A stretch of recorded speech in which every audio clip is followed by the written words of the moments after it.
En el tema anterior estudiamos el interior de las ciudades y decíamos que aunque el territorio urbano se circunscribe al espacio que ocupa la ciudad, las ciudades generan un conjunto de flujos o interrelaciones con el espacio que las rodean y con otras ciudades. Se entiende por sistema urbano o red urbana la disposición de las ciudades sobre el territorio y las relaciones que mantienen entre sí y con su entorno a través de flujos de información, de capital, de tráfico de personas y mercancías, sociales, laborales, educativas, etc. La ciudad como sistema. Las ciudades se hallan organizadas en un sistema de jerarquía. De la ciudad principal dependen una serie de ciudades menores, de las que a su vez dependen otras ciudades aún inferiores. Las relaciones que se establecen entre unas ciudades y otras no son por tanto equitativas, dependen de dos aspectos: las funciones que realiza y la jerarquía que ocupa. Las ciudades realizan funciones para atender la demanda de su población y la de su zona de influencia. Las ciudades mayores producen bienes y actúan como puntos de distribución. Los bienes y servicios que pueden encontrarse en las grandes ciudades se distribuyen a las de tamaño medio, que a su vez los distribuyen a las menores. A veces tenemos que desplazarnos desde nuestra ciudad a otras ciudades cercanas más importantes para acceder a determinados servicios. Piensa dónde realizas las funciones de ocio, universitarias, sanitarias. Cuantas más funciones realice una ciudad, mayor es su zona de influencia. La jerarquía es la posición que ocupa una ciudad en el sistema de ciudades. Se establece en función del número de habitantes de cada ciudad. Cuanto más alta posición ocupe, mayores serán sus relaciones y su zona de influencia. Se diferencian varios rangos de ciudad. Las metrópolis nacionales tienen más de 1 millón de habitantes. Son grandes ciudades que extienden su área de influencia sobre gran parte del territorio nacional y a su vez se encuentran relacionadas con otras grandes ciudades a escala mundial. Poseen la totalidad de funciones urbanas y a gran escala, algunas en exclusiva, como por ejemplo la función político-administrativa de capital de Estado que tiene Madrid. Estas ciudades son verdaderas aglomeraciones urbanas porque engloban a las ciudades de su entorno. En España, solo Madrid y Barcelona tienen rango de metrópolis nacional. Las metrópolis regionales, también llamadas metrópolis de primer orden, tienen entre 300.000 y 1 millón de habitantes. Su influencia llega en algunos aspectos a una región amplia y afecta a varias provincias. Sus funciones principales son las industriales, comerciales y culturales. Pueden ser capitales autonómicas, en cuyo caso son centros de servicios administrativos y los principales núcleos económicos de sus respectivas comunidades. Son los casos de Bilbao en el País Vasco, Valencia en la Comunidad Valenciana, Zaragoza en la Comunidad Foral de Aragón. Otras comunidades carecen de metrópolis regionales de primer orden, mientras que en el caso de Andalucía contamos con 3: Córdoba, Málaga y Sevilla. Las metrópolis subregionales, también llamadas metrópolis de segundo orden, son aquellas que tienen entre 200.000 y 300.000 habitantes. Son ciudades que ofrecen servicios menos variados, pero que pueden ser de gran importancia en algunos casos. Su influencia suele llegar a toda su provincia y en algunos aspectos a territorios de las provincias vecinas. Caso, por ejemplo, de Granada, debido a su universidad. Suele tratarse de capitales provinciales. En el caso de Andalucía, solo pertenecen a este rango las ciudades de Granada y Jerez de la Frontera. Otras veces, estas ciudades no son capitales de sus provincias, pero han crecido mucho por diversos motivos: actividades industriales, portuarias, etc., como Jerez de la Frontera, Vitoria, Elche. Las ciudades intermedias tienen más de 50.000 habitantes y no llegan a 200.000. Suelen tratarse de capitales de provincias poco pobladas: Soria, Huesca, Teruel, entre otras. Tienen funciones principalmente administrativas y comerciales, pero menos especializadas. Pueden presentar alguna especialización en educación, sanidad, comercio. Normalmente su ámbito de influencia no pasa de su propia provincia.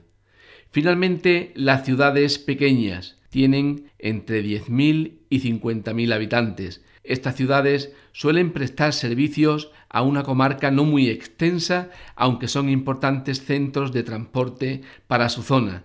Por ejemplo, pueden tener líneas de tren o autobuses que comunican a las zonas con ciudades más importantes. Las agrociudades son ciudades pequeñas que tienen algunos rasgos rurales en cuanto a su forma de vida, una importante presencia de actividades del sector primario, agricultura y ganadería, entre las que podemos citar Ronda, Lebrija, Los Palacios, entre otras, y prestan servicios a una comarca no muy extensa. Ejes urbanos son ciudades organizadas en torno a unas vías de comunicación terrestre, generalmente carreteras, concentración de actividades económicas, industrias, grandes superficies comerciales y un volumen elevado de población.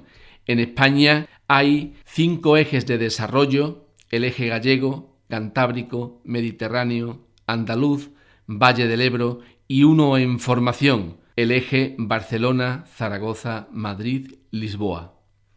Las redes urbanas. Has estudiado el sistema urbano, relaciones entre ciudades, y la jerarquía de ciudades, el rango según el número de habitantes. Ahora vamos a estudiar qué es la red urbana. La red urbana de un territorio es el conjunto de ciudades que hay en él, cómo se sitúan en el territorio y las relaciones que mantienen entre ellas. Según la distribución que tengan las ciudades y el lugar que ocupen las de mayor rango en el conjunto de un territorio, las redes urbanas pueden adoptar diferentes formas. 1. Red concentrada. Las ciudades aparecen muy concentradas en una zona. Suele ser típica de países en vías de desarrollo, en los que la capital del estado es prácticamente la única ciudad destacada del país y en su entorno se sitúan el resto de ciudades secundarias. 2. Red lineal. Las ciudades se localizan siguiendo un eje importante de comunicaciones, que puede ser un río, una vía importante de transportes, etc. La disposición de las principales ciudades de Egipto a lo largo del río Nilo es uno de los mejores ejemplos de este tipo de red. El resto del territorio queda prácticamente vacío de ciudades. 3. Redes regulares. Este tipo de redes urbanas son sin duda las más equilibradas y las mejores. Se originan cuando las ciudades se distribuyen de forma más o menos regular por todo el territorio, sin dejar grandes vacíos que no tengan cerca una ciudad importante, como sucede en el resto de redes que hemos visto. Estas redes urbanas son típicas de las áreas más desarrolladas económicamente y con mayor tradición urbana, como Europa.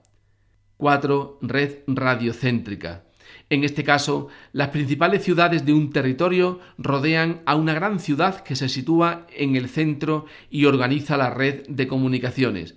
Las grandes vías de transporte adoptan la forma de radios de una rueda de bicicleta, aunque quedan bastantes zonas del territorio vacías de ciudades importantes.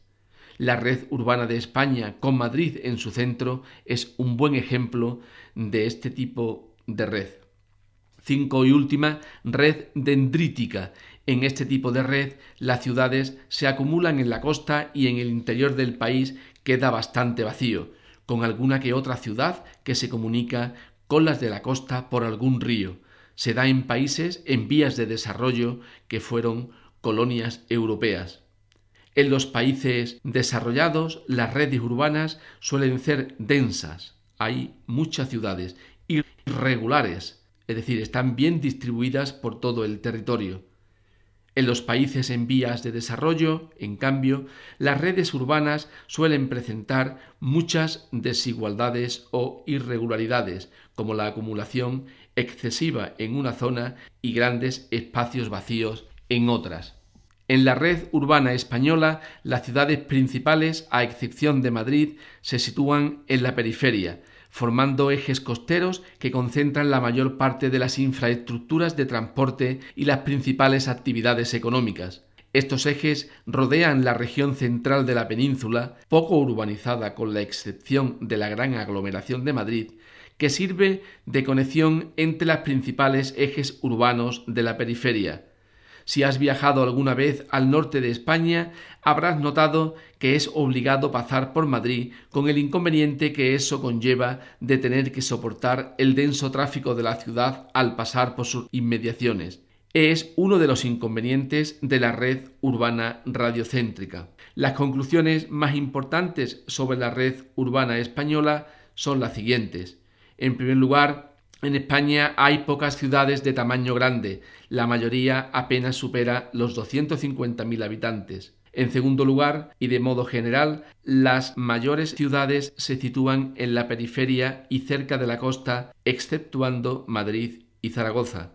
En tercer lugar, la red urbana española presenta importantes irregularidades. En algunas zonas hay grandes aglomeraciones urbanas, mientras que en otras las únicas ciudades importantes son pequeñas capitales de provincia. En cuarto lugar, la red urbana española es un buen ejemplo de red radiocéntrica con Madrid como centro. Y finalmente, en quinto lugar, se perciben 5 ejes urbanos y 1 en formación.